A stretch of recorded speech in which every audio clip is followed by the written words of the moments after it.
This is week 6 in R795, dissertation proposal preparation. And we have 9 students in this course and actually 10 people sitting in. And we'll all be meeting tomorrow one-to-one.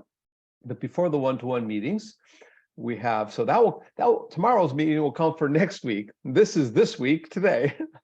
And we'll have 3 different kinds of activities. One, we have Adam Mills here from IU in the Human Subjects Office, or what would you call the office? So the Human Subjects Office. Yeah, and he's been there for umpty-9 years, although he still looks pretty young. So 100 years. Yeah, it's a 100-year anniversary of the IU School of Education on March 24th. Oh wow! Coming up to as long as you've been there. Yeah, It feels like it anyhow. So after Adam presents, we'll ask some questions of him. I think that we want this more of a Q&A session than a presentation session today. And then we'll take a very short break and we'll come back. And I've just drafted, I tried to get 20. I got 16 pieces of advice for how to communicate with your advisor in your dissertation committee. And then I have some talk about publishing and writing. So there'll be 3 parts and we'll be done before 8 o'clock. This first part will take about the first 45 minutes or so, or not quite an hour, 55 minutes. So Adam, you want to do a kind of an overview, and I think more emphasis towards the latter slides that you have in the slide deck than the beginning ones, because we have to, for the city exam, they have to learn that.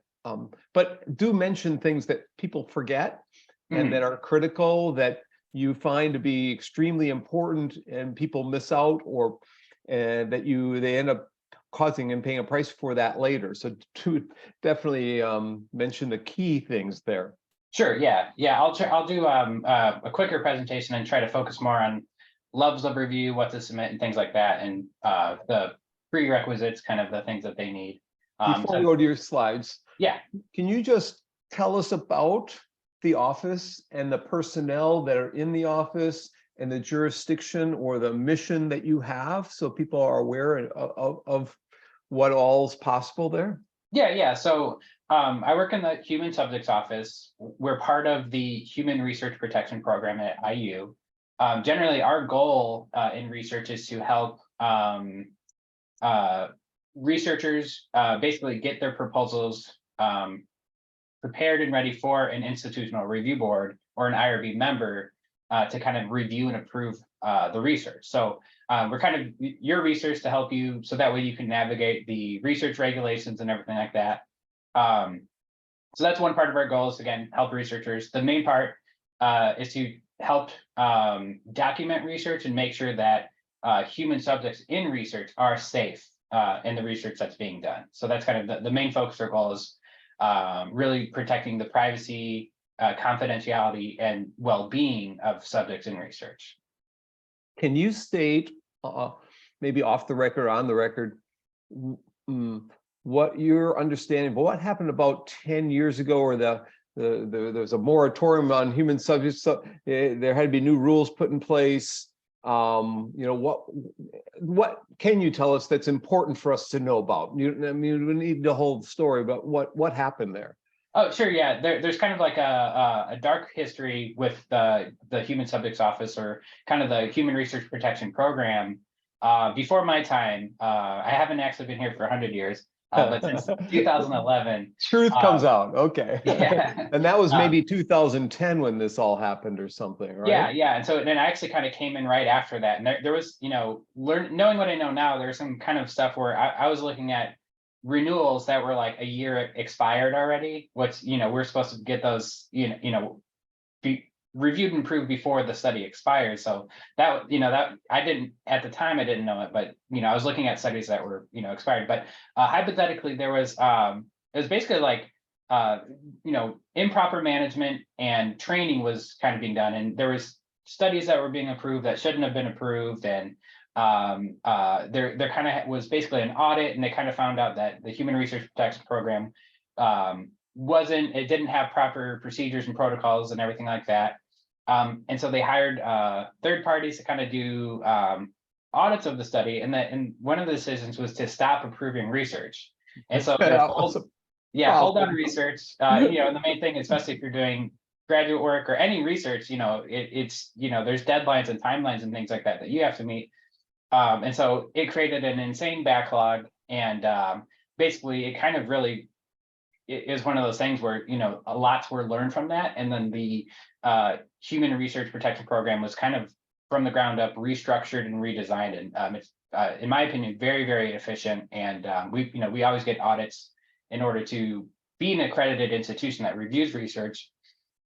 We're audited by the federal government to make sure we have an effective human research protection program, and all of our past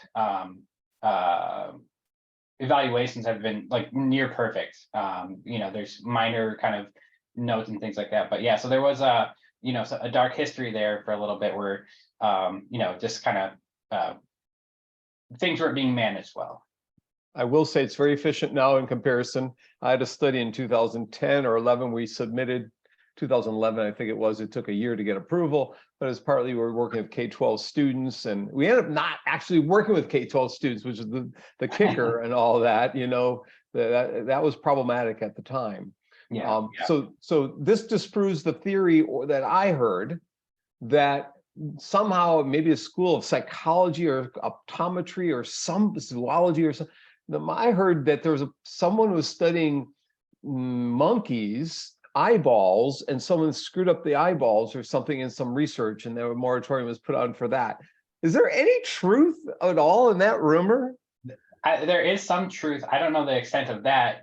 We do have the IACUC, which is the animal protection side of research. There were chimps in the optometry building that were part of studies, and I don't know the exact details on that, if kind of how that was, but yeah, there's that was like the animal research side. But yeah, there were I think now usually animals are mice and hamsters or things like that, so it's very rare for research the research that is done with animals now, or it's kind of exclusive to mice and things like that. I think there were those ones, but yeah, there was, and I think that might have been before my time as well. Yeah, so that is somewhat true. Okay, all right, yeah, all right. Yeah. Does anyone have a question for Adam before he even starts? We have a Jamboard here, and you can put questions for him on the Jamboard, but we have 4 students who are 5, because Sunme is my TA, and she's dissertating right now too, so she might have questions. She's collecting and analyzing data, so hopefully going to defend this semester. So anyone want just have a casual comment or a question, or you can hold them till later. Anything? Yeah, there's no wrong time. Yep. You can always jump in here. So why don't you go ahead and give us some of the overview of the key things then? Okay, yeah. So let me go ahead and share this.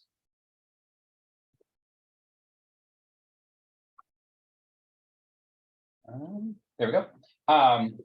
So just a very brief history, not going too much into detail. It's kind of why we have regulations. Until 1974, there were no human subjects research regulations in place to help protect subjects in research. There was thousands of unethical studies throughout time that were just done for the sake of science, and nobody was really kind of saying, hey, are we making sure that the subjects are safe in the research? And so one of the main studies is the Tuskegee syphilis study. This brought lots of national attention and kind of really kind of showed that there needed to be a need for research regulation. So I won't go too much in the history there, but basically, largely to that Tuskegee syphilis study, the National Research Act was signed into law. And so now, basically, if you're at an institution, like a university or hospital or something like that, that does research, and that institution receives federal grant money, there should be a human research protection program to help protect human subjects in research. And I'll also add, since we have people from China and Korea in this class, China and Korea have both been late in this game in terms of the human subject side of things. So there were times in the past where people in Korea didn't have to do a study human subjects if they were in Korea. They didn't, studying at a university in Korea, whereas we'd require it here if there were students in our program. So but they're slowly. Do you feel this too? Slowly starting to change the policies in other countries to be sort of similar to ours. Yeah, so especially for social and behavioral research, there are biomedical research regulations in other countries. So if you're doing any research with kind of medical related research, especially stuff with medical drugs and devices, there's regulations for that. But for human subjects, doing interviews, surveys, qualitative research, stuff like that, yeah, most countries didn't have anything like that in place. But yeah, so there are South Korea is like very fast had a kind of laws and regulations that popped up, and I remember we had this is going off the rails, but we had a guest speaker from South Korea come in and talk about their process and the laws, and basically they were saying that the laws can be passed pretty quickly and efficiently. So yeah, so that was an interesting thing there. But well, that's important because we have 3 people in this, calling my TA, who are from Korea that might be very interested in that. Yeah. If you've got the notes from that, could you send me the slides? It was probably a while ago, but if you... Oh yeah, this was quite a while ago. I could try to track them down, but that might be hard to get. Yeah. If you do, Yeah. I'm sure my students would like to see them. So, Yeah. So yeah, so we, so we have the research regulations, we have our human research protection program. Part of that program is kind of for human subjects research, we have the Human Subjects Office, and we have the IRBs, or the Institutional Review Boards. So what does an IRB do? So in the IRB, the committee, they essentially approve or disapprove research before it's initiated. So that's the key factor. You want to get approval before you start collecting data or recruiting subjects, because part of the things we want to make sure that the research meets the criteria for approval. We want to make sure subjects are safe, they're fully informed. So if you are to be getting the research before that happens, there's those kind of documenting that process and making sure everything's done in accordance with the regulations. You put the cart in front of the horse there. So that's the main thing. You want to get approval first. The IRB, they also approve any changes before it's implemented. So if you get an approved study and say, something changes and you need to update your study, you might get funding and you might want to begin paying participants. You could amend an approved study to update it to get that information in there. Oh, you're on mute there. This will tie in for my next section on communicating with your advisory team, because this is extremely important to let your dissertation committee know that it's been approved.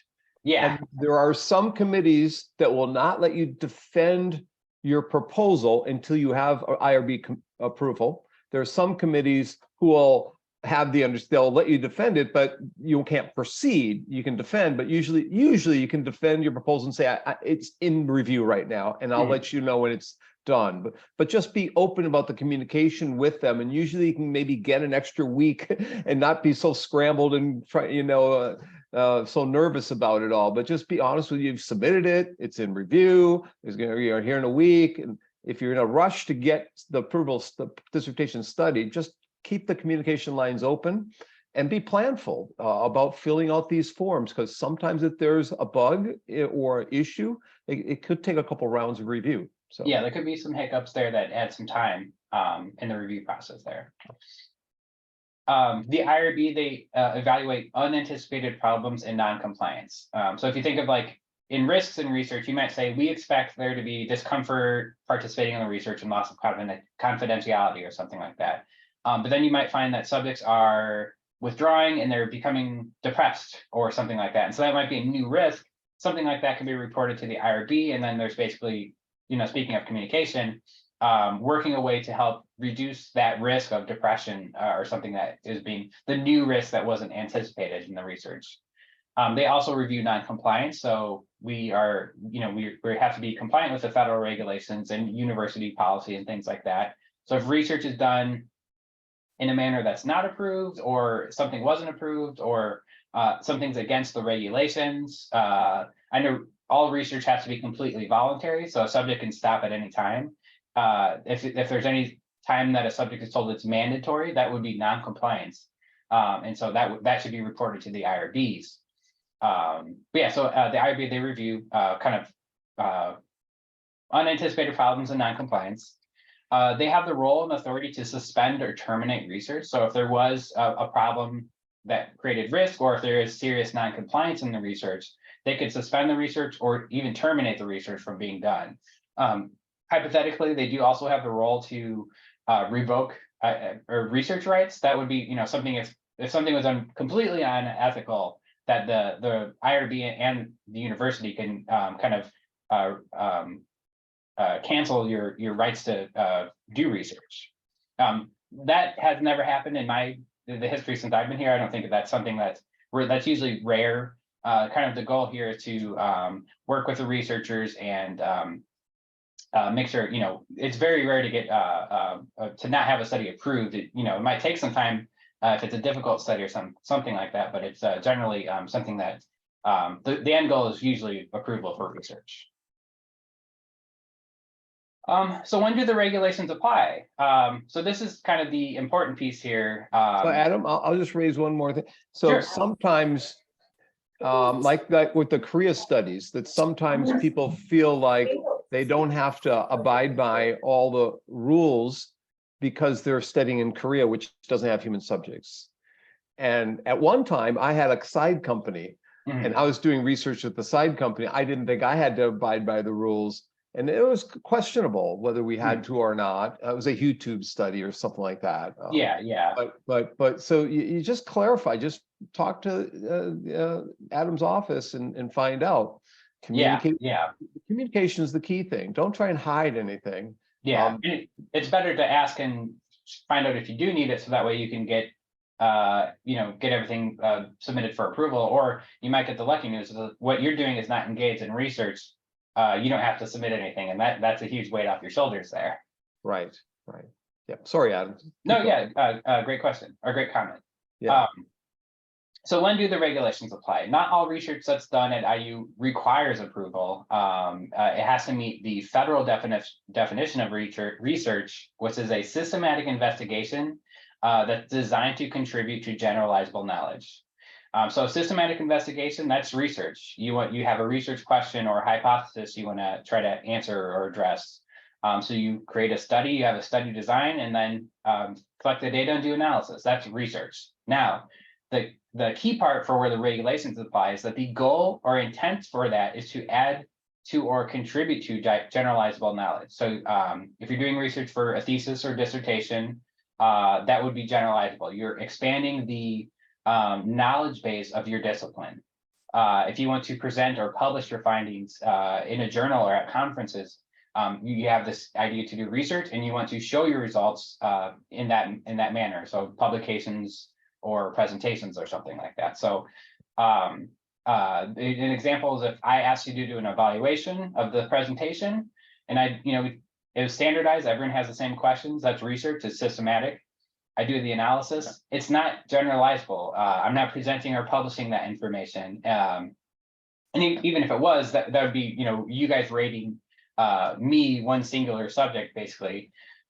In the research. So it's research, but it's not research by the federal definition. So you'd have to have that intent to use that data to kind of expand, create, or add to scientific theory.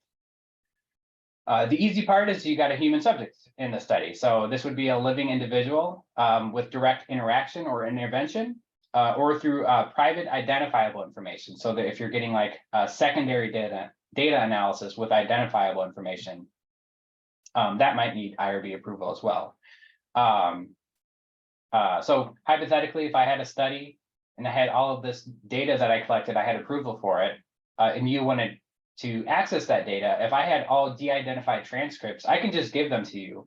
You would not be interacting with subjects, and you would not have any private identifiable information. So for you would not need approval to do that. So you're either getting data from somebody or about somebody with identifiable information. So when you have those two parts, that's when the IRB review is required. Not all research has to be reviewed or approved at the same level or with the same criteria. There's essentially 3 different levels of review: exempt, expedited, and full board. We could say there's a 4th level. We have an application for non-human subjects research. That's not required by any means. That might be a case-by-case scenario where you have a funder or a journal that wants, basically they want proof that you don't need, or that you want through some sort of approval process. And what we do is basically give you approval that you don't need approval. So that would be like the 4th option there. But yeah, so these are kind of 3 different levels of review. And one of the main things to consider or to think about is the different the risk level. So we kind of have minimal risk research and more than minimal risk research.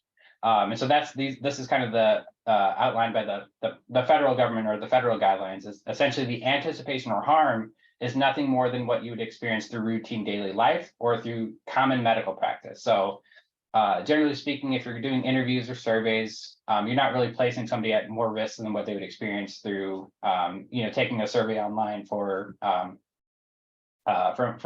fast food restaurant or something like that. Or if you go to the doctors and you're getting, height, weight, blood pressure, blood draw, finger pricks, things like that. That's routine common medical practice. You're not going to experience any more risk than what you do through common routine daily life. And so for minimal risk research, you'd be looking at exempt research or expedited. Those are both different levels of review, but they're both minimal risk. And so I could talk a little bit more about that. Those two can get a little bit tricky. Full board research, this has to be greater than minimal risk. So essentially the likelihood that there's going to be harm or discomfort that somebody would experience more, that goes beyond what they would experience through daily life would have to be need full board review. A kind of easy example is there's studies that do pain tolerance. So they have people put their hand in a bucket of ice water. Yeah. And basically the goal there is to see how Ghostbusters. Yeah. How long can you keep your hand in water before it's too painful?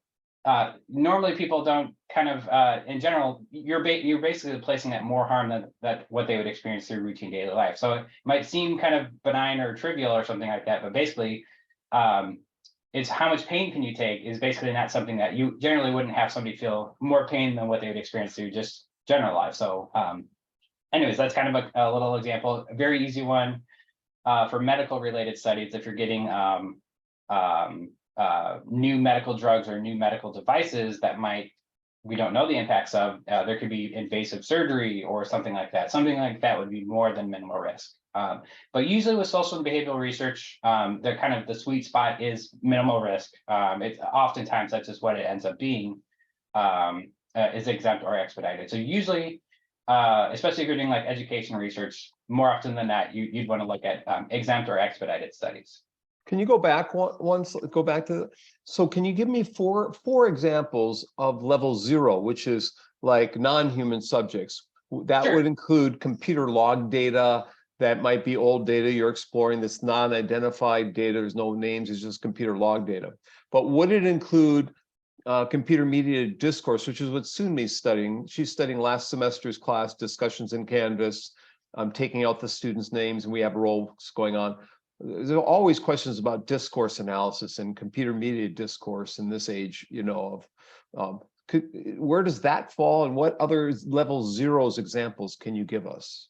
So yeah, some level 0 ones would be if you're doing a program evaluation. So say you want to do some sort of assessment.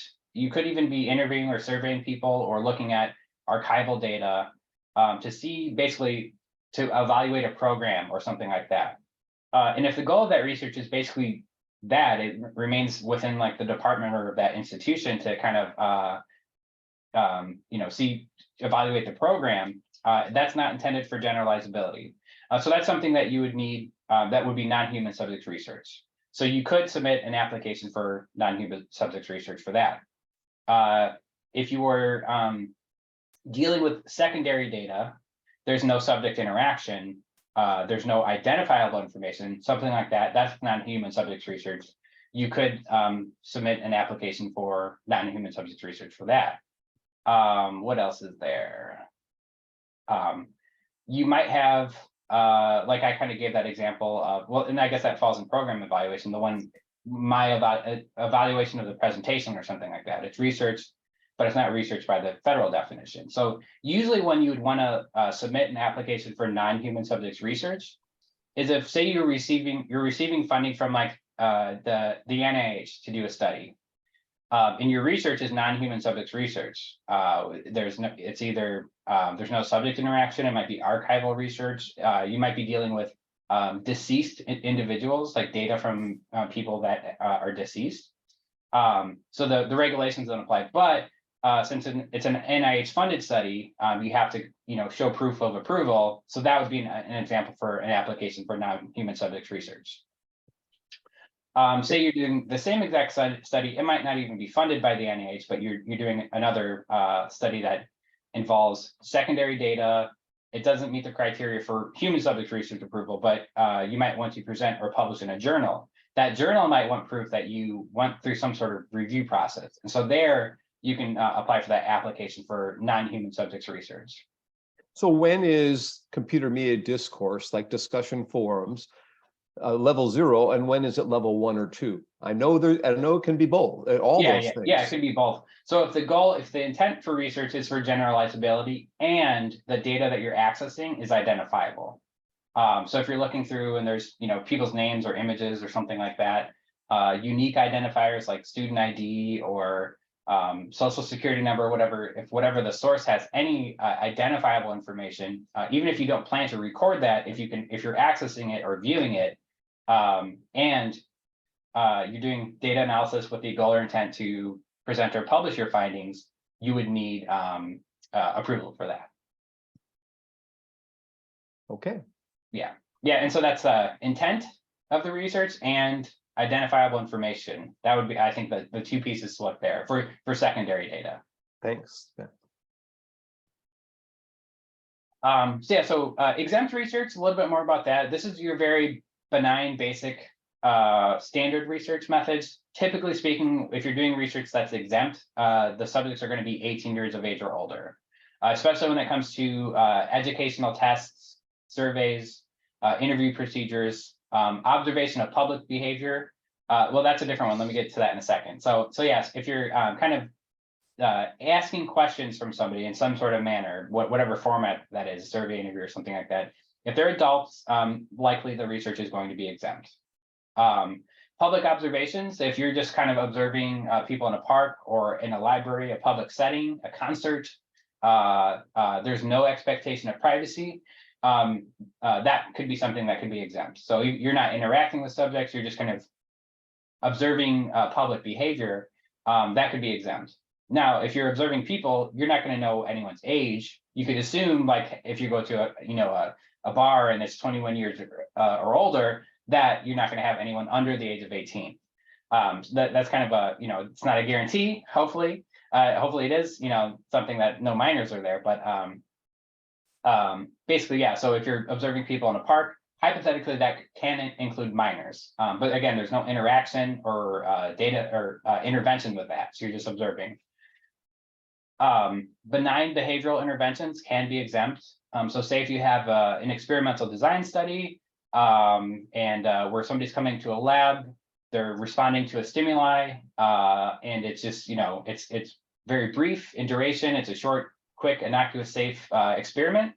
Something like that can be exempt, as long as it's with adults.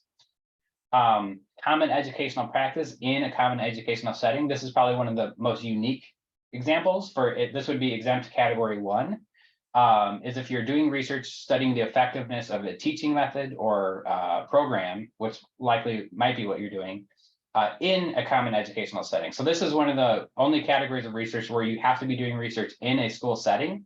It doesn't have to be school. It can be, if you're, looking at swimming lessons, you could be at the YMCA or something like that for swimming instruction. So if you're studying the teaching method or educational practices in an educational setting, it can be exempt. This is another category where, again, generally speaking, people should be 18 years of age or older. However, for this exempt category 1, that could also include minors. This can be K through 12, or even preschool for that matter. But this one, it's specific to the type of practice that you're doing. So the education, and it has to be in an educational setting. If you're looking at publicly available data that's secondary, this could be YouTube videos, Twitter posts, Reddit forums, things like that. If it contains any identifiable information, even if it's publicly available, you would need approval for that. Basically to just document kind of the source of the data, where you're looking, and kind of the explaining the type of data you're going to record there. So something like that's exempt. One of the things to note about exempt research is that it's reviewed and approved by the Human Subjects Office. So this doesn't have to go to an IRB member. We do all the final review and approval of that. Research that's expedited. Now we're getting into the federal regulations of research. So expedited research, it's not quicker, but it only goes to one IRB member for the final review and approval. So the same review process will happen with an expedited study. But this might be a little bit different. You might have children in research that you want to survey or interview that would have to be expedited. Lots of the expedited research is more viewed for biomedical research. So if you're getting like height, weight, blood pressure, finger saliva, just kind of general kind of medical practice that's minimal risk, that's usually what most of the expedited categories are for. For the social and behavioral research, you might be dealing with children. You might have research where generally with research, you want to make sure subjects are fully informed. However, there are some cases where if you fully inform the subjects about the research, that might give subject bias where the response they're giving you will alter the data you get. So you might have to use deception in research or withhold information. If you're doing that, the research has to be expedited because you have to modify consent. So you're going to withhold information from a subject, which in research, one of the reasons why we have regulations is because people were not told about research, told they were in research, or told they could leave research or anything like that. So we want to make sure that subjects are fully informed. If you have to modify that, it has to be expedited. Full board research, again, that's more than minimal risk. This is going to be where you're getting experimental drugs and medical devices and things like that. So that's just kind of general, like a general example of that. If you have any, does anybody have any questions about levels of review now? I have a question about the process. Yeah. So if, I'm just visualizing this, if it's expedited, it actually goes to a committee to look at beyond your office area. You can approve exempt ones without having it go to a, I think they meet once a week or twice a week. It used to be on Thursdays. I don't know when they meet now, but so if it's full, they definitely have to go. If it's expedited, it goes, it might be more a quicker salute. Yeah, they tell you what you need to add or do or change and so forth, and you do it and you change it, that can be approved. When it's exempt, it's just you and your office colleagues who are reading the proposed research study and saying it's exempt, we approve it, go on, it doesn't have to go to that separate committee. Is that right? Yeah. So exempt, everything remains in the Human Subjects Office. Expedited, the pre-review is done by, all research, the pre-review is done by the Human Subjects Office. If it's expedited, we just send it to one IRB member, and that can be done at any time. Full board research, that's when it gets assigned to the full committee. Okay. And they do meet once a month. Well, we have 6 different committees, but the IRB meets the 3rd Thursday of every month, and then so that's what those types of studies can take a little bit longer. So how many people in the social and behavioral sciences are on that committee that you send things to that are expedited? We have a pretty extensive list. I don't know the exact number, but I think you know, because we have like the core, there's like the core group, it's probably about 12. But we also have several alternates. Okay. So I think there could be like, it might even be double, like 24 or something like that. So. Okay. I know we have a couple questions in the Jamboard. I'm wondering if we want to sneak over to the Jamboard for a second or you want to finish your slides. I don't know how many you have left here. Yeah, I think the next ones, I just have kind of the things you should submit with the study, and then just like the general workflow process of how to submit and things like that. So, but yeah, if we want to go address those, we can do that. Okay, so let's do the 2 questions that are there, and then we'll go back to your slides. Who's got one of the 2 questions on the Jamboard? And you might repost the Jamboard link soon, maybe, because some people arrived after you posted it, and they might not be able to see it. I'm not sure if I see those. I can call up potentially my screen. Well, no, I can't. So I'm hands-on. I didn't post my question on Jamboard. However, can I ask something? Sure. Of course. I'm from South Korea, so if I conduct research in Korea, where the language is not English, so if I do research like a survey research, so do I have to submit a survey instrument both in English and Korean, or just English? That would depend on the type of review. So for exempt research, you don't have to submit any translations. Everything could be submitted in English. Once it's approved, you should kind of make a copy of all the translations. If there is a study audit, you might be asked to show like the translations for that, and you can just send them to the auditor for that. So usually it's a not-for-cause audit just to make sure that everything's going smoothly. So it's not like a bad thing or anything like that. But yeah, so you wouldn't be required for exempt research. For Well- expedited and full board research, you would want to submit translations for that. Yeah, so you're dealing with K-12 or you're dealing with higher ed? K-12.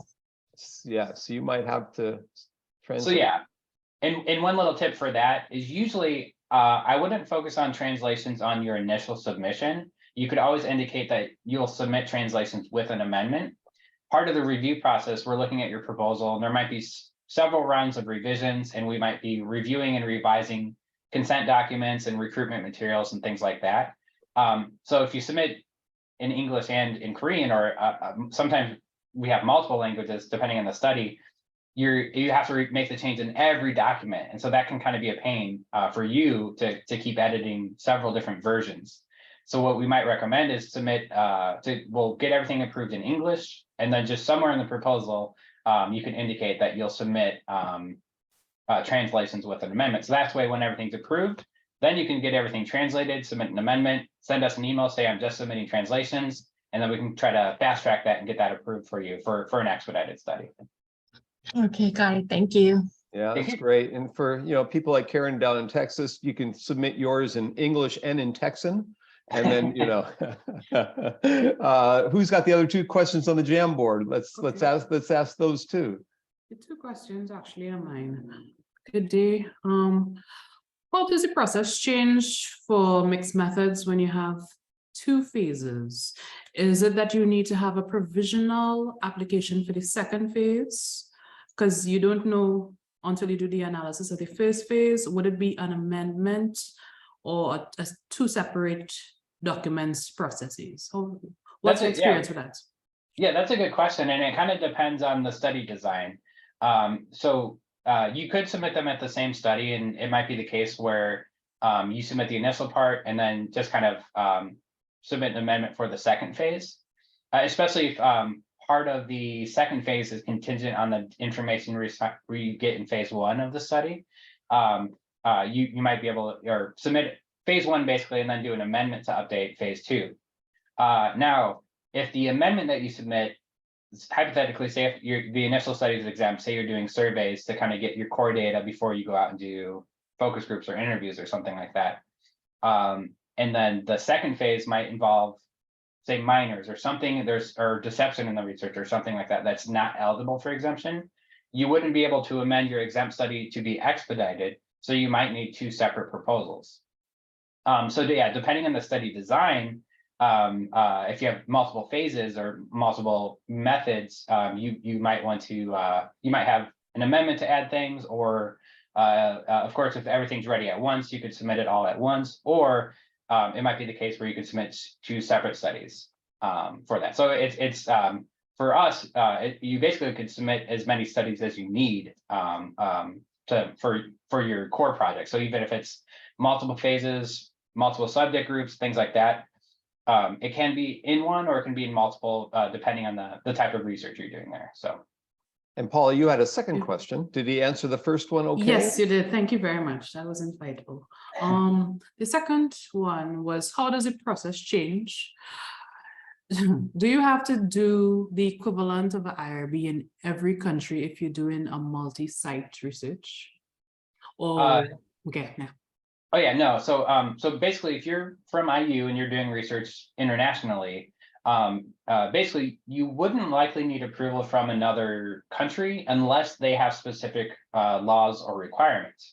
And so that's a hard part to kind of do, is because there's no easy database that says lists every country in the research regulation. So there's a little bit of pre-work that you would have to do to kind of see what the types of approval.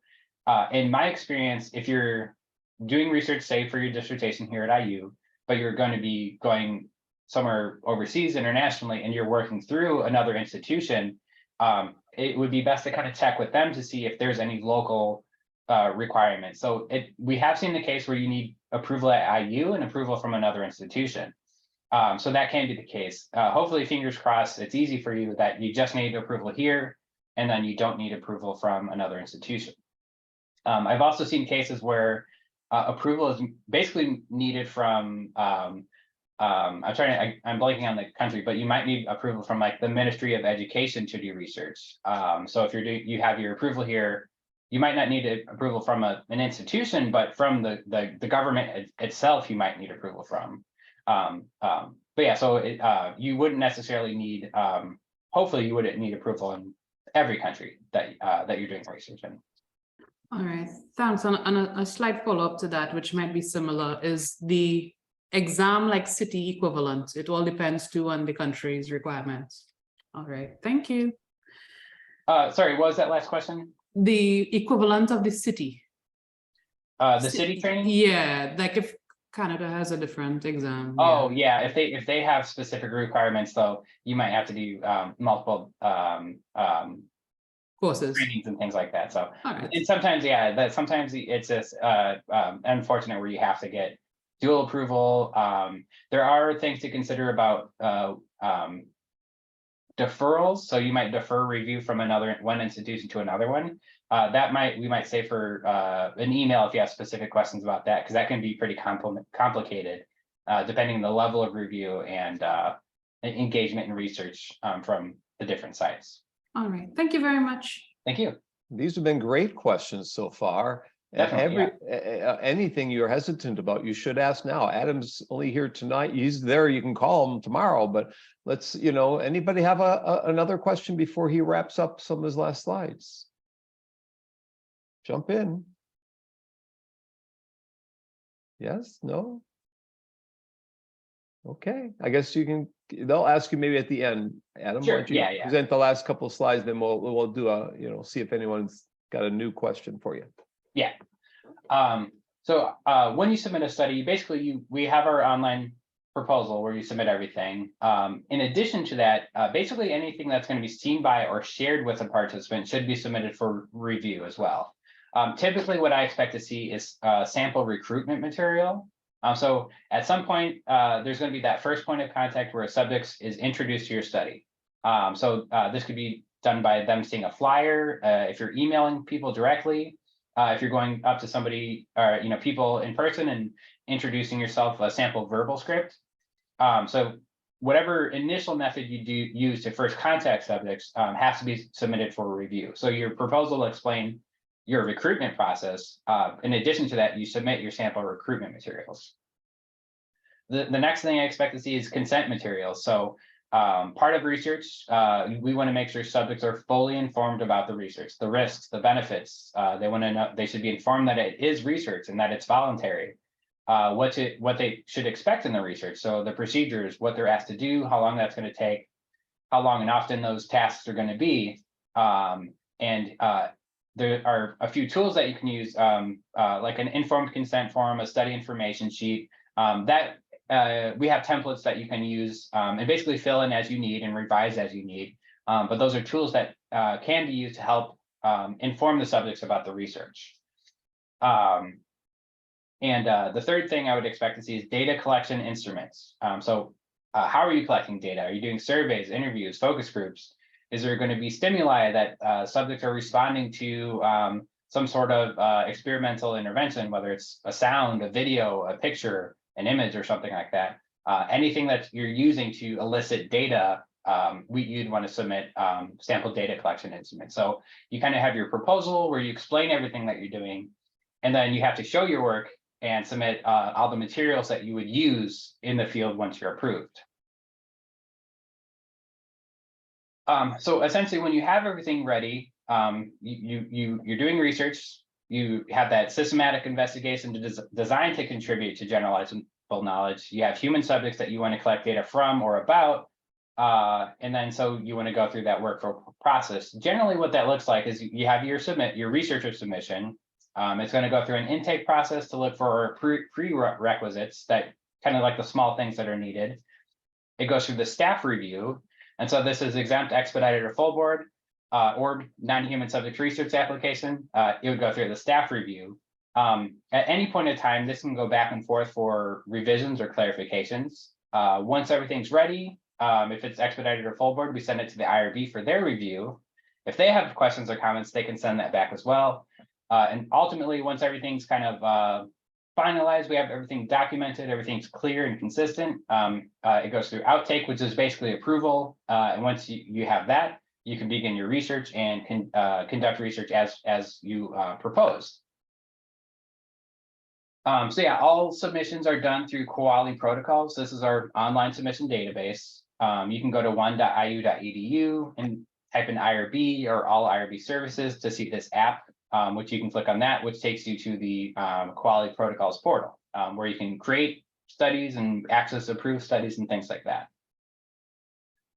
Before you submit, or during your submission, it doesn't have to be before, but something you might want to take care of now if you haven't done so, if you are doing research, is completing the city test. So all researchers on a study have to have city training. So this is essentially a test tutorial that kind of discusses different areas of research. So research with children, medical related research, different areas and topics and things like that, that you would kind of answer some questions. You need an 80% to pass. And you would want to sign in with your IU username and passphrase. City is not owned by IU. This is like an independent testing institution. And so yeah, you would want to sign in with your username and passphrase. You affiliate with Indiana University. You complete the modules, and this can take about 2 hours to do if you sit down and read and do everything at once. But once it's done, it's active for 5 years. You won't have to do anything in addition to that. Another thing to consider is the online conflict of interest disclosure.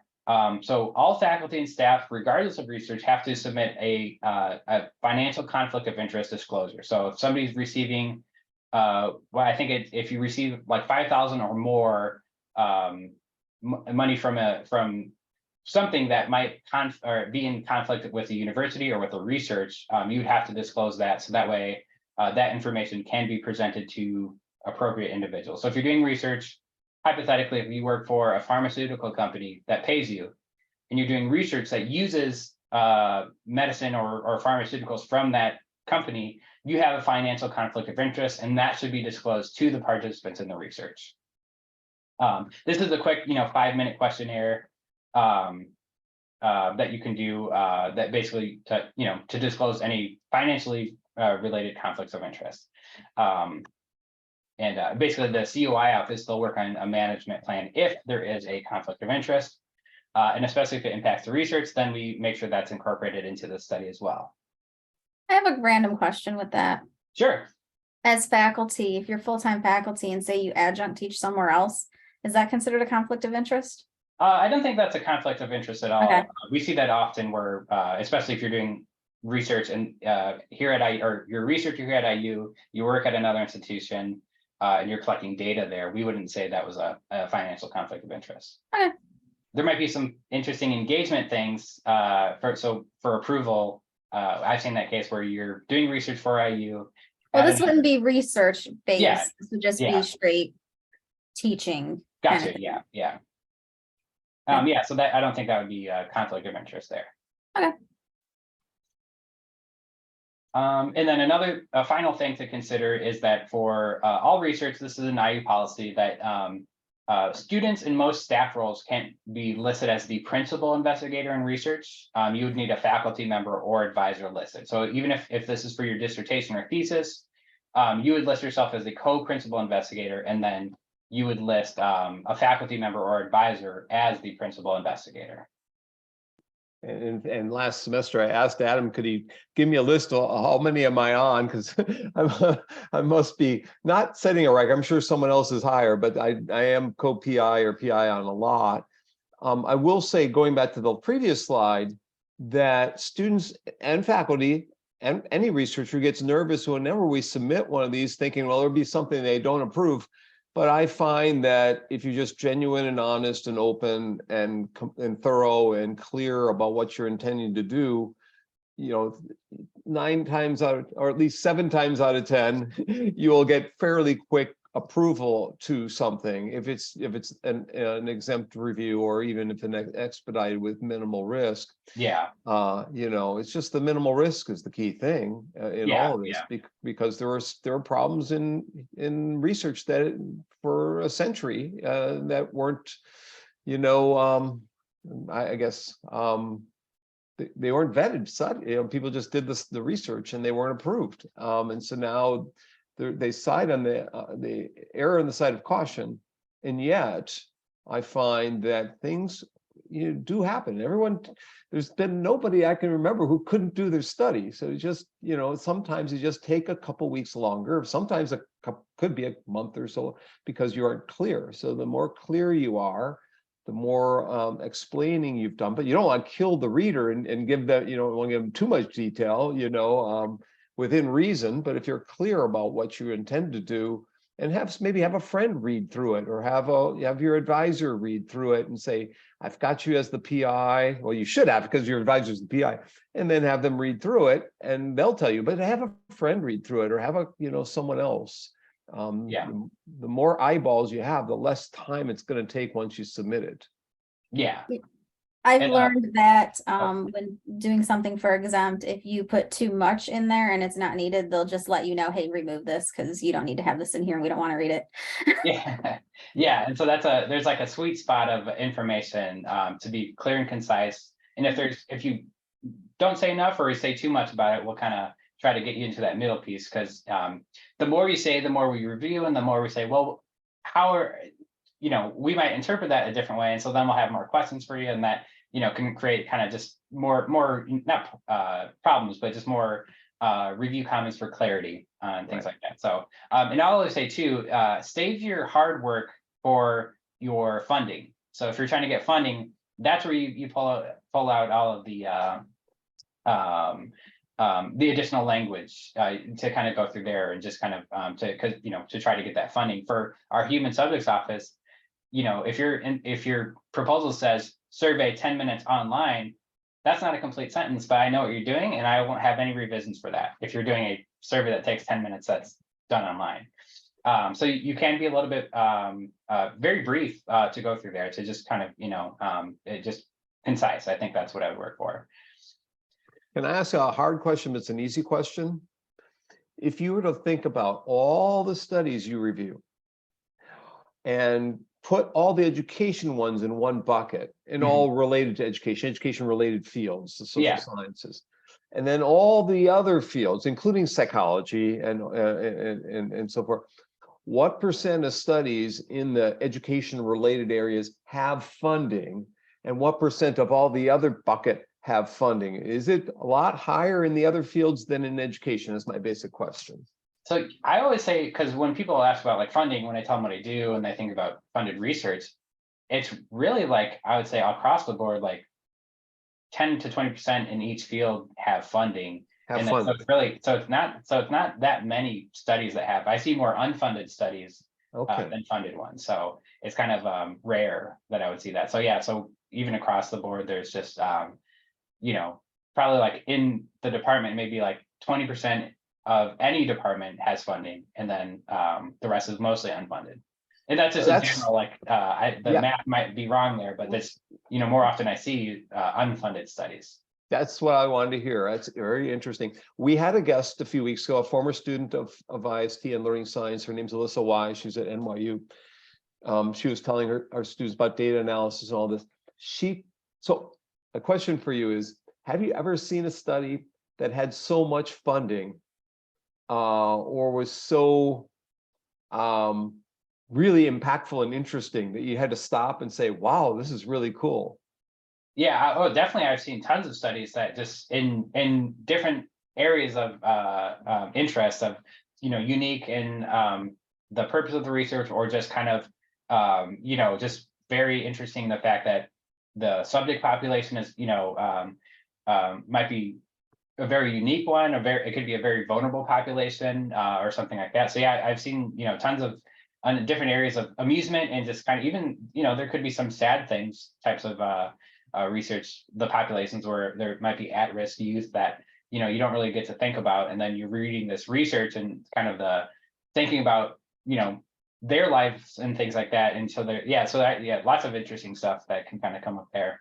Because Alyssa is on a grant proposal with medical field at NYU people, and it's $68 million they're going for.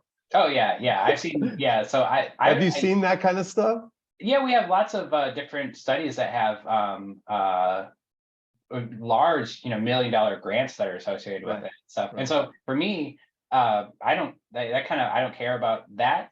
I just know if it's funding, we want to make sure that subjects are told about it. And then depending on the type of funding, there might be additional things through there. So yeah, the amount of money, it could be a $500 grant, or it could be like $1 million one.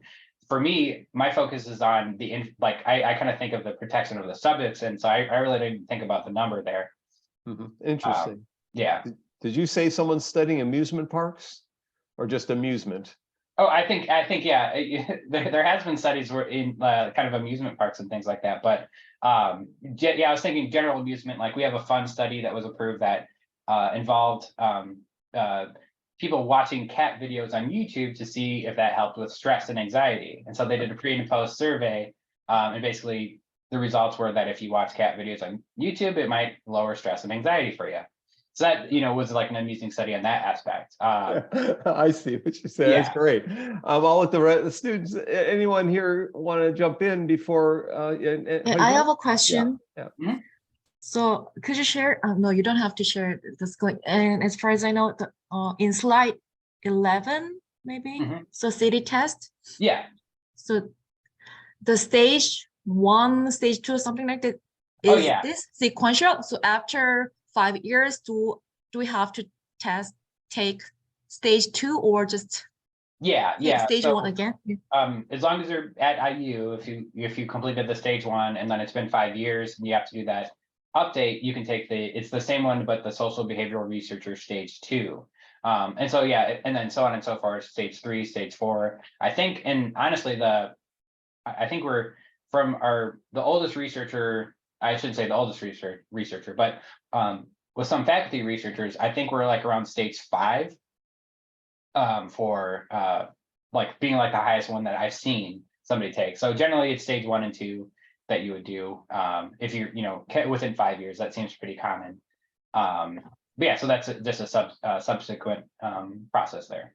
So if it's a sequential, stage 2 and stage 3 are more difficult than stage 1. Oh, not at all. I questionnaire. actually, and I think it's a refresher, so I think it's actually less questions that you have to answer in the original one. So it's Got it. it's just like a shorter version of stage 1. So Got if it. anything, Thank Yeah, you. I just had to take stage 2 this year because our stuff okay, yeah, expired, and it was like under an hour. It was quick and easy to do. yeah. But yeah, so it doesn't get like any harder or difficult. And one thing to point out too, this is by no means a test to see if you can or cannot do research. It's really more of something to get you thinking about the different areas of research. So you'll read about vulnerable populations. You might read about prisoners in research, or pregnant women and neonates. You might not be doing any research related to that, but you'll be asked the questions about that to kind of think about that. Or private health information, you have to read about HIPAA. If you're doing research in education, you might not do anything involving private health information. So yeah, so it's just different areas and different topics. There's 2 to 6 questions, and there's 11 modules with 2 to 6 questions. And no one likes to get a 50%. So if you did one of those ones with 2, you can go back and retake that. So it's not like if you get under 80%, that you're done and you can't do any research at all. You can go back and kind of retake those. Yeah, I would thank say you would get more information out of presentations like this than you would from reading and taking those city tests, and especially those are on the back burner for 5 years. You don't even think about them. So you probably get more education and engagement from a presentation, or even reviewing our policies on our website. So So how often were people required to take the city in the past? And there's going to be a longer time right now. There's a new policy, isn't there? It used to be every 3 years. That once you completed it, you'd have to redo it every 3 years, and then that just got extended to 5. Right, So right. yeah, Mine's coming up, so. yeah. I definitely I see the value to think about it, but I think there's for education, I feel like there's so much more that can be done for that. Yeah, I agree. Any other things before we say goodbye to Adam for tonight? Please jump in. Please at least say hi to him. So, Tawfik, at least say hi. You're going to be dealing with him sooner or later. Yeah, I actually have a question about maybe are there any special circumstances where researcher can collect preliminary data before the IRB is approved?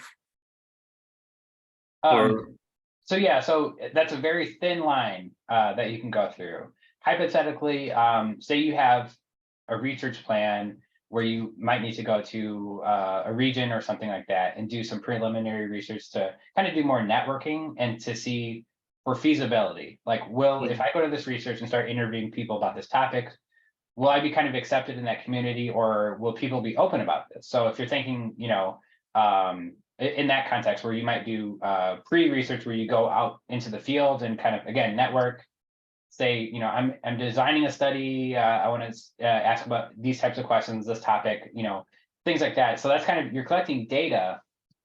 And really the goal there is not to present or publish your findings from the data you find, it's more to kind of do that preliminary research or something like that.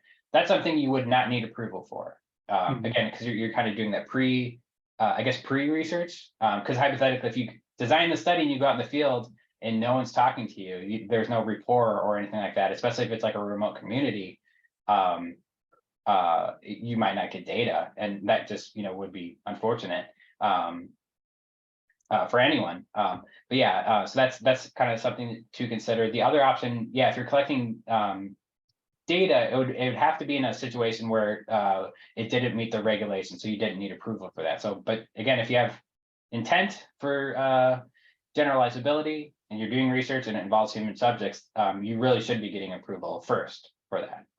Does that help answer your question? Yeah. Thank you so much. Perfect. Yeah. The only one we haven't heard from is Karen. Do you have any comments, Karen?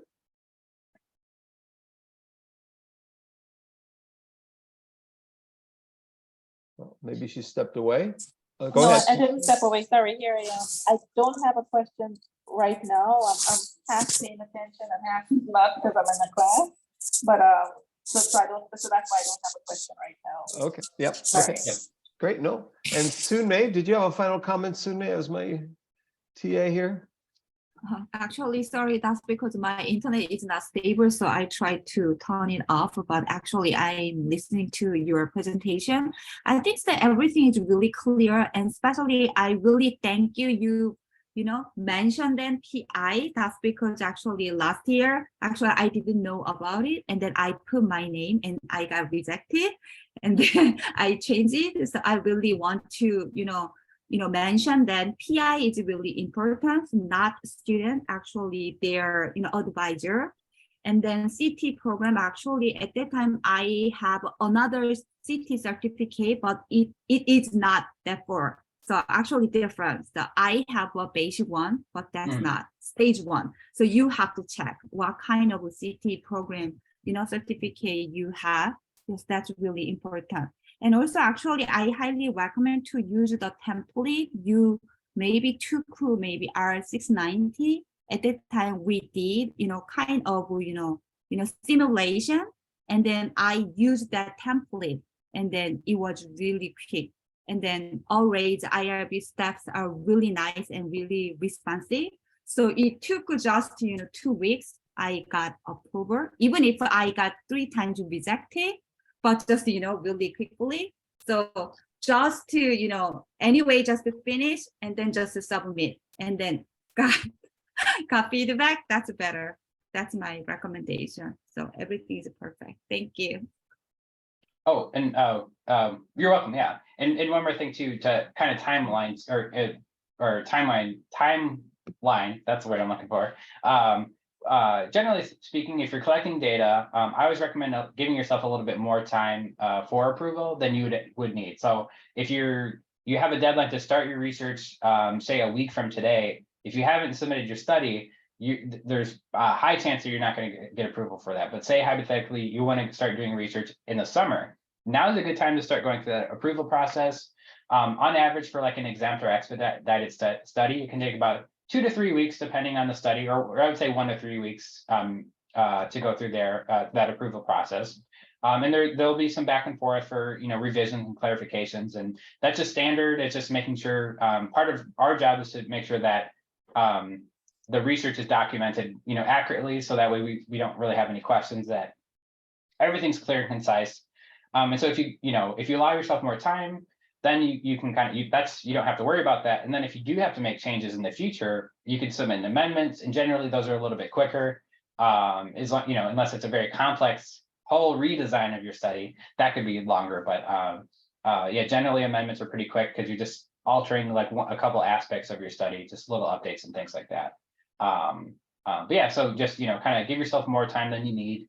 And if you're ever confused or have questions, we're your resource to help you. So you can always reach out and ask us questions. So I got 2 summaries for tonight. One summary of all that Adam said is, if you're stressing them out with your research and you're worried that you're stressed, send them cat videos. Yeah, yeah. Or the other interpretation tonight, he's seen enough cat videos. Don't send them anymore. Don't study cat videos. Someone else is doing it. Find something unique, really unique, that you should pursue.